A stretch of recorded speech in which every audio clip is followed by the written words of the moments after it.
Very good evening students. एक बार फिर से ऑनलाइन वीडियो क्लासेस में आपका स्वागत है।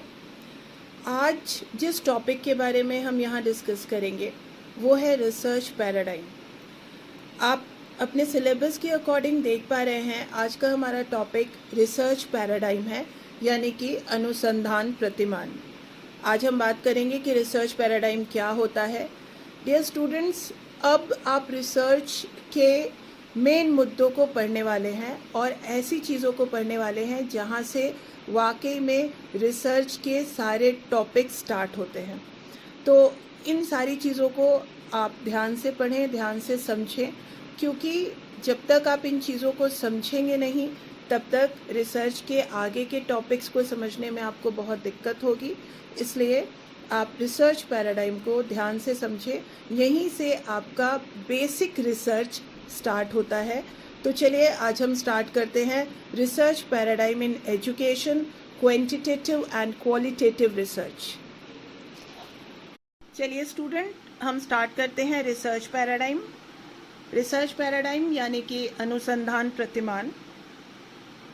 सबसे पहले ये जानने की कोशिश करते हैं कि ये पैराडाइम वर्ड यानी कि प्रतिमान, ये वर्ड क्या है। अगर हम सिनॉप्टिक व्यू ऑफ पैराडाइम देखें तो हम पाएंगे कि अ सिनॉप्टिक व्यू ऑफ पैराडाइम का लिटरल मीनिंग होता है अ मेंटल मॉडल। हमारे दिमाग में तैयार किया हुआ एक मॉडल, हमारे दिमाग में तैयार हुई एक छवि, अ वे ऑफ सीइंग मतलब हमारा नज़रिया, हमारा देखने का नज़रिया। हम किसी भी टॉपिक को, किसी भी चीज़ को किस प्रकार से देखते हैं, वो हमारा देखने का नज़रिया, जिसे हम पैराडाइम बोलते हैं। और a frame of reference. Paradigm का मतलब क्या होता है? पैराडाइम का मतलब होता है कि किसी भी टॉपिक को, किसी भी समस्या को या किसी भी संदर्भ को हम किस प्रकार से देखते हैं, उसमें हमारी सोच क्या है और उस पर्टिकुलर टॉपिक के प्रति हमारा नज़रिया क्या है। देखिए, इसको हम हिंदी में समझते हैं। अनुसंधान प्रतिमान को अगर हम एक दृष्टिकोण के रूप में देखेंगे तो हम ये समझेंगे कि ये एक मानसिक मॉडल है। हमारे दिमाग में जो चीज़ें चल रही हैं या जो नज़रिया है हमारा, उसे हम प्रतिमान यानी कि पैराडाइम बोलते हैं। देखने का तरीका जिसको हम बिल्कुल स्पष्ट और साधारण भाषा में अपना नज़रिया कह सकते हैं। हमारा नज़रिया कैसा है, किसी भी चीज़ को देखने का नज़रिया कैसा है, किसी भी चीज़ को समझने का नज़रिया कैसा है, और संदर्भ का एक फ्रेम। तो डियर स्टूडेंट, रिसर्च पैराडाइम का मतलब ये होता है कि आप जिस भी चीज़ पे रिसर्च कर रहे हैं उसके प्रति आपका नज़रिया कैसा है, आपका टोटल फ्रेमवर्क कैसा है रिसर्च का, और आपके रिसर्च का मॉडल क्या है, आपके रिसर्च का नमूना क्या है, आपका रिसर्च कैसा होगा, आपका उस टॉपिक को देखने का या उस चीज़ को देखने का आपका क्या नज़रिया है, आप किस नज़रिए से इस रिसर्च को कंडक्ट करेंगे, आप किस तरह के मॉडल से, किस फ्रेमवर्क से इस रिसर्च को कंडक्ट करेंगे, उसे हम रिसर्च पैराडाइम कहते हैं। बहुत ही सिंपल, बहुत ही साधारण शब्दों में इसे हम रिसर्च मॉडल भी कह सकते हैं और रिसर्च डिज़ाइन या रिसर्च फ्रेमवर्क भी बोलते हैं। तो ये नज़रिया होता है हमारे रिसर्च को करने का नज़रिया, हमारे रिसर्च को समझने का नज़रिया।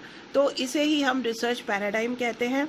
और जब हम पर्टिकुलर रिसर्च सब्जेक्ट की बात करते हैं तो पैराडाइम को लेकर के कई तरह की चीज़ें हैं जो जानना और जो समझना हमें बहुत ही ज़्यादा ज़रूरी है।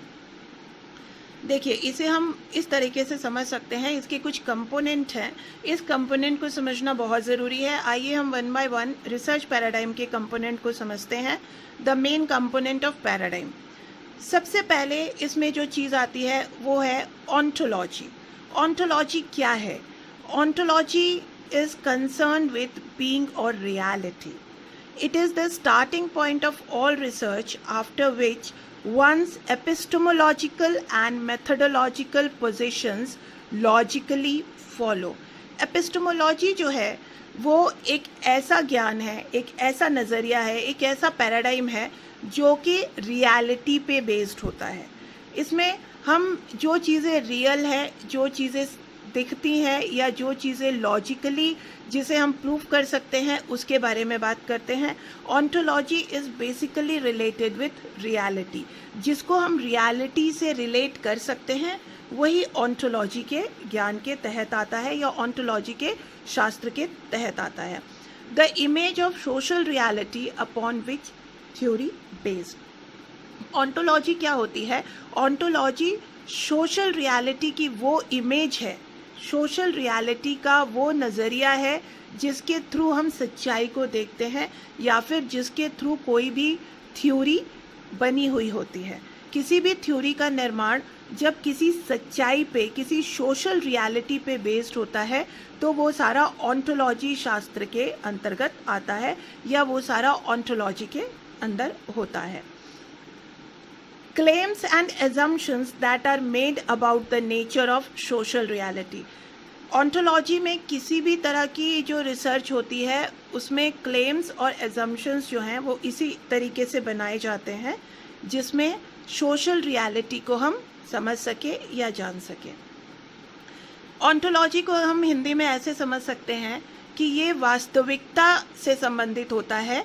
ये सभी अनुसंधानों का प्राथमिक बिंदु है जिसके बाद किसी व्यक्ति के ज्ञान पद्धति, शास्त्र और पद्धति संबंधित स्थिति तार्किक रूप से अनुसरण करती है। इसमें हम लॉजिकली किसी भी रियलिटी को फॉलो करते हैं। जो रियलिटी हमें नज़र आ रही है, जो रियलिटी हमें दिखाई देती है, उसका हम लोग लॉजिकली अनुसरण करते हैं। सामाजिक वास्तविकता की छवि जिस पर सिद्धांतिक आधारित है। तो ऐसी सामाजिक छवि जिसके सिद्धांत हमारे पास मौजूद हैं, ऐसी छवि किसी सच्चाई को उसके लॉजिकल कॉन्सेप्ट के साथ दिखाना ऑन्टोलॉजी होता है। सामाजिक वास्तविकता की प्रकृति के बारे में दावे और धारणाएं। ऑन्टोलॉजी क्या है? ऑन्टोलॉजी जो सामाजिक वास्तविकता है, जो हमारी सोशल रियलिटी है, उसकी क्या प्रकृति है और उससे संबंधित जो भी दावे हैं या उससे संबंधित जो भी धारणाएं हैं वो सब ऑन्टोलॉजी के अंदर आते हैं और वो एक तरह का पैराडाइम है, हमारा नज़रिया है, सच्चाई को देखने का हमारा नज़रिया है। दूसरा जो कंपोनेंट है पैराडाइम का वो है एपिस्टेमोलॉजी। एपिस्टेमोलॉजी फिलॉसफी की वो ब्रांच है, it is a branch of philosophy concern with the origin, nature, methods and limits of knowledge. It claims how what is assumed to exist can be known.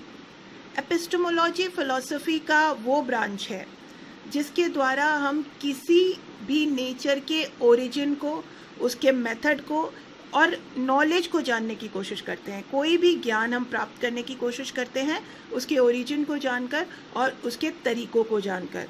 ये क्या claim करता है कि हम जो कुछ भी सोच रहे हैं उसकी एग्जिस्टेंस कैसी है या किस तरह से है। इसको हम हिंदी में ऐसे समझ सकते हैं, देखिए, एपिस्टेमोलॉजी ज्ञान पद्धति शास्त्र है, ज्ञान को प्राप्त करने वाला शास्त्र है, मूल प्रकृति विधियों और ज्ञान की सीमाओं से संबंधित दर्शन की शाखा है। ज्ञान से संबंधित जो भी चीज़ें हमें जाननी है या समझनी है उसकी शाखा एपिस्टेमोलॉजी है। हम ज्ञान पर आधारित जिन भी चीज़ों को देखते हैं, समझते हैं, उसका नज़रिया रखते हैं और उसका मॉडल तैयार करते हैं, वो कहीं ना कहीं एपिस्टेमोलॉजी पे बेस्ड होता है। एपिस्टेमोलॉजी के लिए ये लिखा गया है, यह दावा करता है कि किस तरह से अस्तित्व में होने के बारे में पता किया जा सकता है। तो किसी भी चीज़ की एग्जिस्टेंस का पता लगाना एपिस्टेमोलॉजी होता है। उसके बाद जो है वो है मेथडोलॉजी। जो कंपोनेंट है पैराडाइम का वो है मेथडोलॉजी। मेथडोलॉजी क्या है? General principle which underline how we investigate the social world and how we demonstrate that the knowledge generated is valid. Methodology के अंदर वो सारे जनरल प्रिंसिपल होते हैं जिससे कि हम ये इन्वेस्टिगेट कर सकते हैं, इस बात का पता लगा सकते हैं कि किस तरह सोशल वर्ल्ड और किस तरह हम किसी भी नॉलेज को जो नॉलेज हम डेमोन्स्ट्रेट कर रहे हैं वो जो जनरेटेड नॉलेज है वो वैलिड है या नहीं। तो ये मेथडोलॉजी के द्वारा ही, मेथडोलॉजी के प्रिंसिपल्स के द्वारा ही इस चीज़ को इन्वेस्टिगेट किया जाता है। और उसके बाद एक है मेथड। मेथड मतलब आप समझ रहे हैं कि मेथड का मतलब होता है तरीके, और ये तरीके जो है ये बहुत ही प्रैक्टिकल तरीके होते हैं जिससे कि रिसर्च डिज़ाइन होता है। वो सारे तरीके जिससे कि हम पता लगाते हैं कि हमारा जो ज्ञान है वो बिल्कुल सही है या वैलिड है या नहीं। इसको हिंदी में आप इस प्रकार से समझ सकते हैं, मेथडोलॉजी यानी कि ज्ञान प्रणाली, और सामान्य सिद्धांत जो रेखांकित करते हैं कि हम सामाजिक दुनिया की जांच कैसे करते हैं और हम कैसे प्रदर्शित करते हैं कि उत्पन्न ज्ञान जो है वो वैध है या नहीं। तो कार्य प्रणाली का मतलब होता है कि ऐसे सिद्धांत जिन सिद्धांतों को इस्तेमाल करके हम अपने ज्ञान की जांच करें कि हमारा ज्ञान वैध है या नहीं है।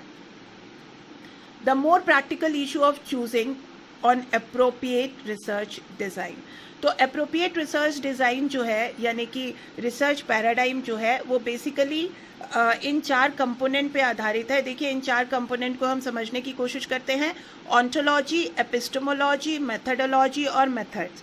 ऑन्टोलॉजी जो है वो इस बात पे फोकस करता है कि what's out there to know, यानी कि ऑन्टोलॉजी में हम ये पता लगाते हैं कि इसमें जानने लायक क्या है, क्या ज्ञान है, क्या चीज़ है इसमें जो जानने लायक है, यहाँ इस पर्टिकुलर एरिया में कोई ज्ञान है भी या नहीं है। दूसरा होता है हमारा एपिस्टेमोलॉजी। एपिस्टेमोलॉजी में हम ये देखते हैं कि what and how can we know about it, हम कौन सा ज्ञान है, क्या है और कैसे इसको जान सकते हैं। और तीसरा है हमारा मेथडोलॉजी, जिसमें हम ये पता लगाते हैं कि ज्ञान को एक्वायर करने के, ज्ञान को प्राप्त करने के क्या सिद्धांत है, हम कैसे उसे प्राप्त कर सकते हैं। How can go about acquiring knowledge, हम किस तरह से नॉलेज को एक्वायर कर सकते हैं, किस तरह से हम ज्ञान को प्राप्त कर सकते हैं। और मेथड्स क्या होता है, वो सारे प्रोसीजर जिसको यूज़ करके हम नॉलेज गेन कर सकते हैं। इसको आप हिंदी में इस प्रकार से समझ सकते हैं, जैसे अनुसंधान डिज़ाइन पर चुनने के लिए अधिक व्यवहारिक मुद्दे, जैसे सबसे पहले ऑन्टोलॉजी। ऑन्टोलॉजी में हम ये देखते हैं कि पता करने के लिए क्या है, मतलब ज्ञान योग्य कुछ चीज़ है या नहीं, या जानने के लिए कोई चीज़ है भी या नहीं। दूसरी जो एपिस्टेमोलॉजी होती है यानी ज्ञान प्रकृति शास्त्र, इसमें क्या है, हम इसके बारे में क्या और कैसे जान सकते हैं, कौन सा ज्ञान है और उसके बारे में कैसे जाना जा सकता है। तीसरा है कार्य प्रणाली। कार्य प्रणाली में हम ये देखते हैं कि ज्ञान प्राप्त करने के बारे में हम कैसे जाना जा सकता है, वो सारे प्रिंसिपल, वो सारी चीज़ें जिससे कि उस ज्ञान को एक्वायर किया जा सके। और चौथा विधियाँ यानी कि मेथड्स, इसे प्राप्त करने के लिए हम किन प्रक्रियाओं का उपयोग कर सकते हैं, कौन कौन से मेथड का हम इस्तेमाल कर सकते हैं। देखिए इसको मैंने इस टेबल में आपको प्रॉपर तरीके से समझाने की कोशिश की है। आप इस टेबल से इसको प्रॉपर तरीके से समझ सकते हैं। ऑन्टोलॉजी में आता है what's about there to know, इसमें हम क्या जान सकते हैं। एपिस्टेमोलॉजी में आता है what and how can we know about it, इसमें क्या और कैसे जान सकते हैं। मेथडोलॉजी में आता है how can we go about acquiring knowledge, हम किस प्रकार से नॉलेज को एक्वायर कर सकते हैं। मेथड्स में आता है what procedure can we use to acquire it, हम कौन कौन से प्रोसीजर इस्तेमाल कर सकते हैं उस ज्ञान को प्राप्त करने में। और सोर्सेज में आता है विच डाटा कैन वी कलेक्ट, हम कौन कौन सा डाटा इसमें कलेक्ट कर सकते हैं या कौन कौन सा डाटा इसमें कलेक्ट किया जा सकता है। इसके बाद भी बहुत कुछ ऐसा है जो इसमें हमें जानना है, जिसको हम लोग नेक्स्ट वीडियो में पार्ट 2 के वीडियो में समझेंगे। ये जो वीडियो है हमारा, ये रिसर्च पैराडाइम पार्ट 1 वीडियो है, और इससे आगे समझने के लिए आप नेक्स्ट क्लास में रिसर्च पैराडाइम पार्ट 2 वीडियो को ज़रूर देखेंगे।